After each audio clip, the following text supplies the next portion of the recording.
ရည်စရာကောင်းတာလေးတခုပြောပြအောင်မယ်တခါတော့ကသပင်ညက်ဆရာနဲ့သပင်လာညက်တဲ့ကလေးနဲ့နှပန်းလုံးနေရတယ်တဲ့အမေကဘလို့ပဲချော့လို့မရဘူးကလေးကဗီဒီယိုယုံသွားရင်မခေါ်ဘူးဆိုရင်လည်းကိုကငိုတာပဲမုံကျွေးဘူးဆိုလည်းငိုတာပဲပေါ့အဲ့လိုပေါ့ကလေးကသပင်ညက်ရမှာကိုအင်မတန်စိုးရင်ပြီးတော့မှငိုနေတဲ့သဘောမျိုးပေါ့နော်အဲ့ဒါနဲ့ပဲကလေးအမေကတခါတည်းထပြီးတော့ရိုက်လိုက်တော့မှငြိမ်သွားတယ်တဲ့အဲ့ဒီသပင်ညက်ဆရာကနေပြီးတော့ချွေးတလုံးလုံးနဲ့ဟဲဆိုပြီးတော့တက်ပြင်းချပြီးတော့ပြောတယ်တဲ့အမသားကိုသပင်ညက်ပေးမဲ့စားလူဝန်ကောက်1000ကိုသာညှက်ပေးလိုက်ချင်တော့တယ်ဆိုပြီးတော့မှပြောတယ်တဲ့အဲ့တော့သပင်ညက်ကရှင်းပြီးနောက်တော့သူ့ဆိုင်မှာစိုက်မှုတစ်ခုပြောင်းလိုက်တယ်ကလေး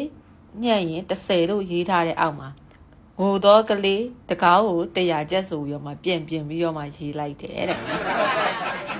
ဒီအကြောင်းအရာလေးကိုတော့စာရေးသူဦးလောင်ရေးသားထားတယ်လှတော်သားနဲ့လှတော်သူဇပူတလူကျေးလက်ဟာသားများစာအုပ်ကနေကောက်နှုတ်ဖော်ပြထားဖြစ်ပါတယ်စာအုပ်လေးဖတ်ရင်းနဲ့တတိယလို့အတန်လေးတွင်းလိုက်တာပါ